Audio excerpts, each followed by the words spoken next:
Hosting this, I presume, Jason, right? Mm. Great. And we're live in the groups. Hello, gents. Today is going to be a wonderful conversation. I'll allow for a few minutes of people to pop in here on our various Facebook groups, and then we'll kick things off formally. Kyle, Michael, Chris, how are y'all? Doing well. I'm good. Yeah, very Two well. thumbs Thank up. you. Yeah, All it's right. Another Tuesday. an efficient day. It is Good. Tuesday, right? Awesome. Tuesday. All right. Well, let's jump into it. We've got a great conversation today. I'm going to kick it off, and then we'll officially record this as a podcast as well. E-commerce decision making is one of the most crucial aspects of starting and scaling an e-commerce operation. How do you make decisions wisely and profitably in the e-commerce space? That is the conversation's topic for today. We've got a great panel, Kyle, Chris, and Michael. I hope you're ready to jump into this vital topic. I would categorize this as one of the most important things any of us could ever think about: how to wisely make decisions. So we're going to go around the table here and get people's feedback and perspective. If you're listening to us live in the groups, we'd love your comments as well in the chats, and we'll be happy to integrate those as we go. Who'd like to kick it off today? Shall we hand the baton to one of you to start? Feel free. Chris is ready to rock and roll. Chris, what's your point of view on e-commerce decision-making as a business owner? Well, to me, it's kind of there's two big groups of decisions, and I say this as someone who helps people get started, whether doing arbitrage or wholesale selling, Amazon, eBay, print on demand, whatever it might be. To me, that's one humongous set of decisions to be like, well, what am I going to pursue? What is going to solve the problems that I'm looking? Am I looking for a creative outlet? Am I looking to replace my income full time? Am I looking for a side hustle? I saw this video, I heard about this, all of these different things. And I've seen this over 20 years of people pursuing things that they're not a good match for because they see the money, they're just chasing the money aspect of it, or they don't realize that they can actually make money doing something that they actually really like and as a creative outlet. And kind of having some information around that decision to be like, you know what, I'm going to decide to do this because I want to accomplish this goal and make this much money. And then you have a whole separate set of decision making. Okay, now that I've chosen that, where do I start? What do I do? How do I scale? How do I build? How do I source? All of these different things. So I really see two like distinct groups of decisions. And I mean, we could spend time on both of them. For me personally, as someone who helps people kind of get started, I think people should not follow money, not chase. Oh, I heard there's money in CBD. Great. How's that working out when you don't actually care about CBD products and care about the results of your customers? But there's money in it, right? It's like, and so many people did that, and I've seen people do that repeatedly, which is to me the bad part, right? It's like you're doing the same thing over and over again. You're chasing. It didn't work. It failed. Now you're chasing again. It's like no, stop, come back. And we talked about mentors, on a previous show, and I think that's a good place to start as well. It's like find someone who's doing what you want to do and go talk to them and see if that's actually what you want to do. When you actually see behind the scenes in the day-to-day kind of things, instead of like, oh, you're famous on TikTok and you make big money. It's like, yeah, there's more to it than that. So there's so much that goes into it, but I think people should start with those two basic things: what to do, and then now that you've chosen what to do, how to execute it. Yeah. I love that. All right, great. Kyle, you want to jump in? Yeah, I think one thing that we can do for good decision making, I read a quote. It was from Jeff Bezos one time, and he was talking about decision making at Amazon. I think it was a shareholder letter. And he talked about sort of type 1 decisions and type 2 decisions.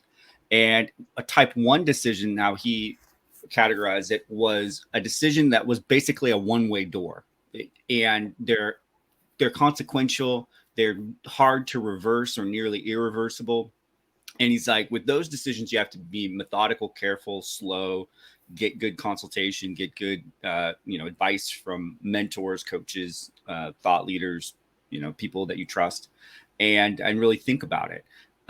Those are type 1. But he's like, most decisions aren't like that. They're changeable, reversible, and they're two-way doors. And if you make sort of the suboptimal type 2 decision choices, you don't have to live with the consequences for that long. You can actually just switch and pivot and kind of be on your way and learn from the mistake. So I guess from a decision-making standpoint, being able to recognize clearly what is a type 1 and type 2 decision, what is a one-way door and what's a two-way door, I think that's a pretty critical decision-making skill set for any entrepreneur. I love that. Yeah, that's really, really interesting. Michael, what's your thought? Yeah, love both of the things you said. What you want to do and what you really want is a critical thing. I think you said, Chris, and the Jeff Bezos quote is great as well. For me, a thought and a sort of meta thought. So one is clarifying what matters to you is surprisingly hard, and I think it's an essential component of decisions. Now, if you want to formalize that into more of a business structure, what it comes down to is your business's values. But writing a document that's called a whatever mission statement on the one hand, and then hiring a bunch of people who've never seen it or care about it on the other isn't really going to cut it. So what it really matters is what really matters to you and anyone you work with, rather than what you think does. To flip that on its head, I had a really good business coach, Dan Bradbury, who was and is an NLP expert, and he said all decision making is value clarification. So to put it on its head, when you have to make a decision, it forces you to reflect on what do you really care about. And if you have to decide between A and B, then the way you go tells you something about yourself. That's really important. And I think what can happen is it's more of a dance between your values and the decisions rather than just a one-way thing. Clarify values in some kind of away day with your leadership team, and then that's it. It's more like make a decision, realize from that you really didn't want to, get into print on demand because you don't care about t-shirts, and that you really want to be, I don't know, making perfect dog food or something because you're obsessed with dogs. And then realize that next time a decision comes around, remember how that decision went and what it showed you about your true values, and try and follow, what you really care about, rather than, as you said, Chris, shiny objects. All decisions are value clarifications. Is that the gist of it? Dude, that is awesome. Jason, you're muted. Yeah. Jason, I think you're muted. Oh, sorry. All decisions are value clarifications. Is that the gist of it? Yeah, exactly. Really powerful idea. Yeah, very good insight, I thought, and very true. Yeah. Okay. So my 2 cents on this topic, I think, as I mentioned in the opening of the show, decision making is probably the most important thing any of us can ever obsess over and really dwell on and learn about. I was just thinking this morning before the show started that if you could train someone for 6 months or a year in just decision making, and then have them start an e-commerce company, how much more wickedly efficient and awesome would they be at the execution of it? The decision-making skills that go into it. I think I was triggered by this whole idea when I heard on the All In podcast guy. I think one of their guests said, you guys are all billionaires because over the years and decades, you've repeatedly made correct business decisions, and attributing it to their decision-making, not to luck that they were billionaires. Maybe the truth is somewhere in the middle, but they executed effectively. And I think there's a lot to us to unpack here. I'll just mention one thing that I think is super important. Maybe this is a version of a whole different podcast we could dig into, but I think the money decisions for your business are super central to thinking through how to move forward and operate. And I'll just mention like 5 things. Like you could have 5 different money goals for your business, and they're all completely different, so that there's a different set of activities you pursue. The first one, we all know this, but the first one is just pursuing top line revenue. Many Amazon sellers are obsessed over top line revenue. They just want the 7-figure business. Did it make any money profit wise? No, but it made $1 million in top line sales. So the obvious second question is, what about the profit focused business? Cinnamon and I went through this cycle of thinking probably 2011, 2012, where we really said to ourselves, what are we focusing on here? Short answer, it better be profit, not top line revenue. So those 2 things are obvious, but there are several others that are less obvious that people should think about.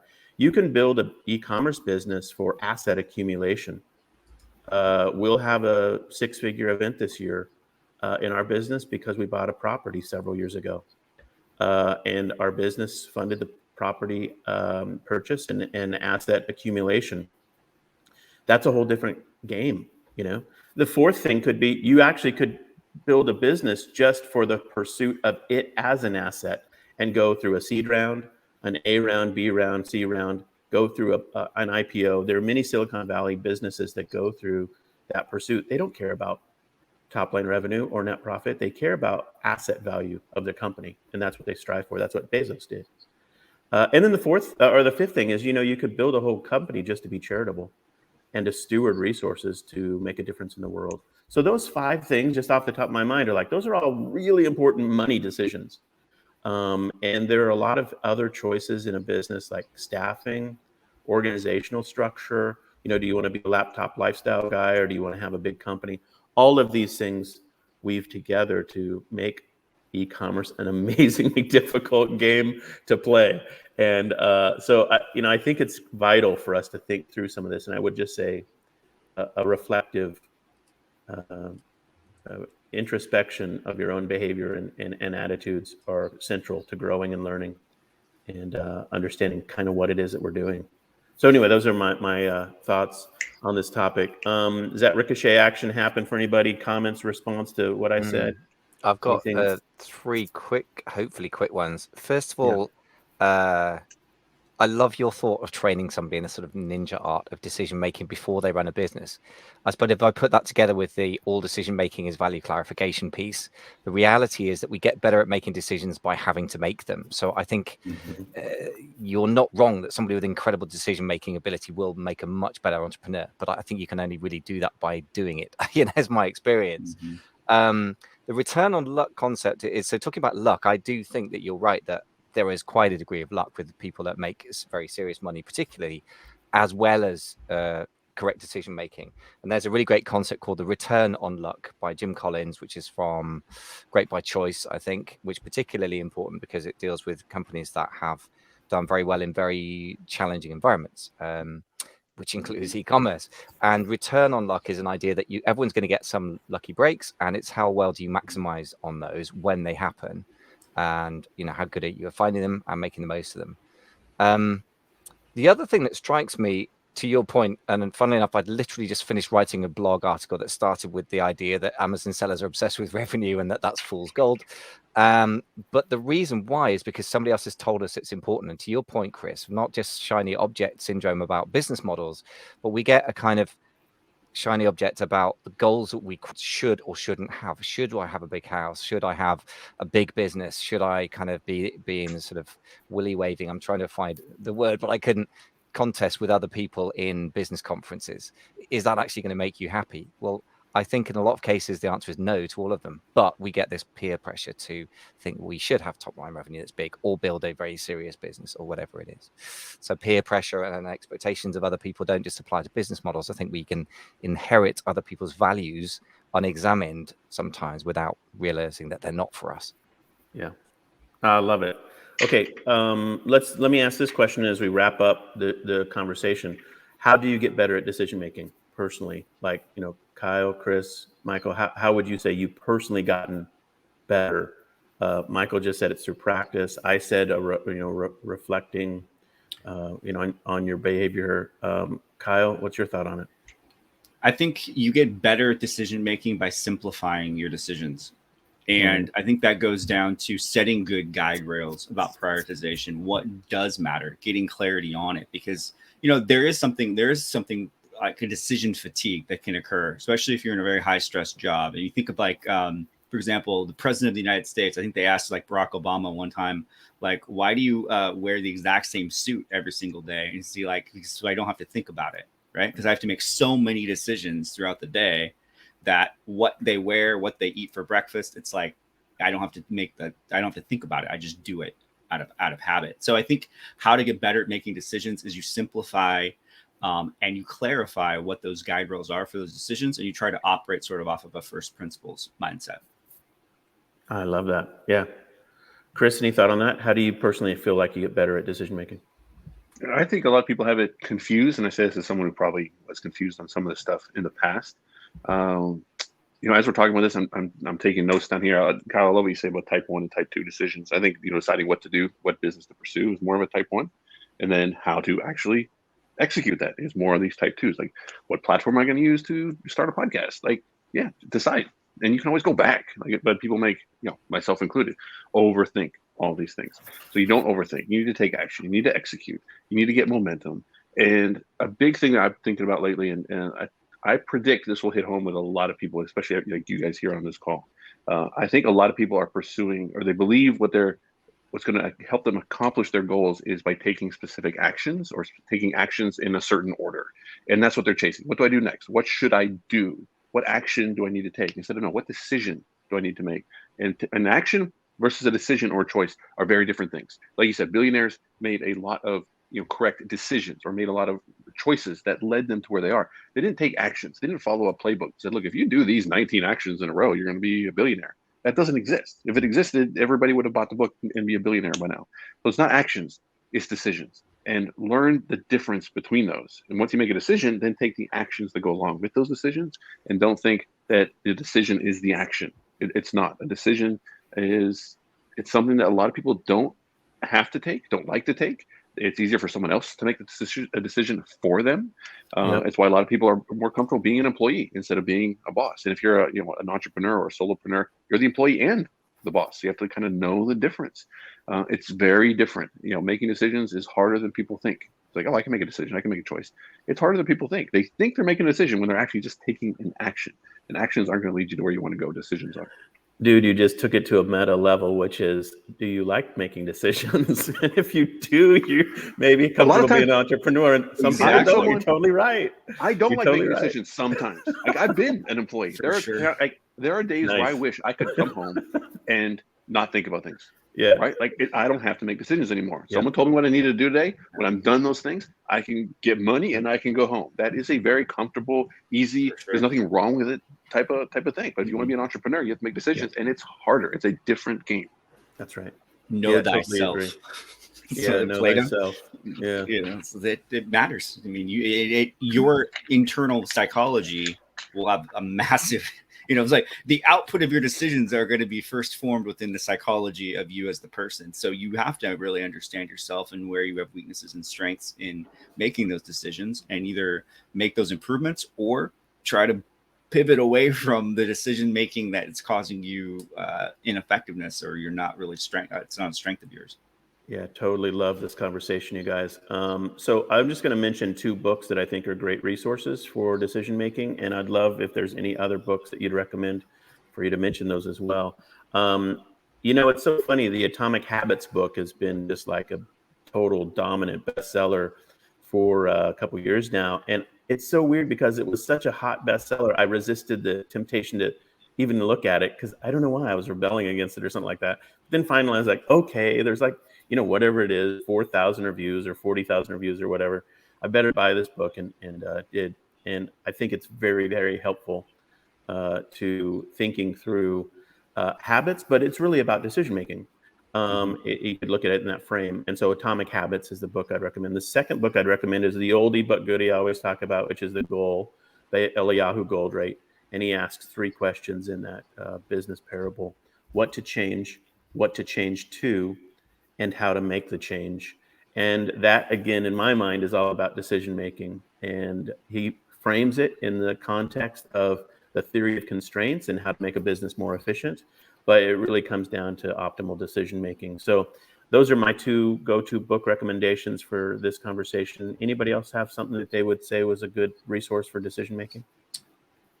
I like The Principles by Ray Dalio too. I mean, it's not quite in the e-commerce vein, but I think you get a good understanding of how someone who looks at a macro level at the market and thinking approaches things. So there's value in that. Yeah, sure. I would say this will be quick. Any book, right? Like, get on Amazon and search for any book. Because most people read no books. Read a book. If you're reading some kind of book with good reviews, please just do that. And Jason, for the record, that is a decision. Read a book. Read a book. I love it. That's a decision.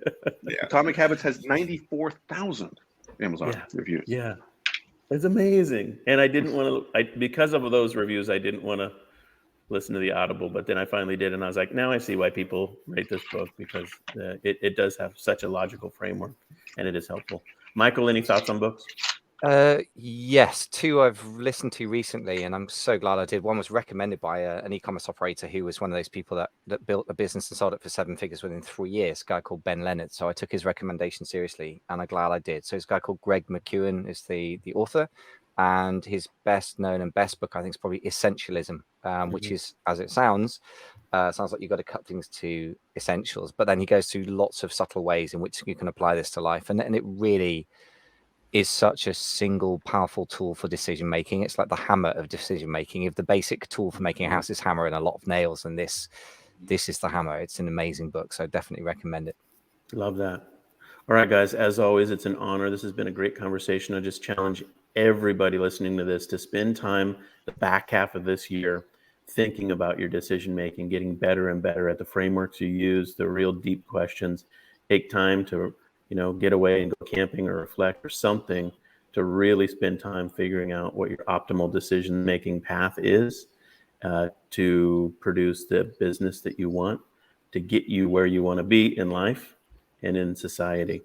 And so, gents, as always, thank you so much. Wonderful conversation. If you're listening to this podcast on Call-In app, thank you so much. We'd love to have you subscribe. If you're listening on Spotify or the Apple podcast player, we'd love to have your subscription or your highest and best review, your thumbs up, your 5 stars, your whatever you can do to support the show. That's the way we know that you're hearing it and you're liking it. So thank you so much, everybody, for tuning in with us today.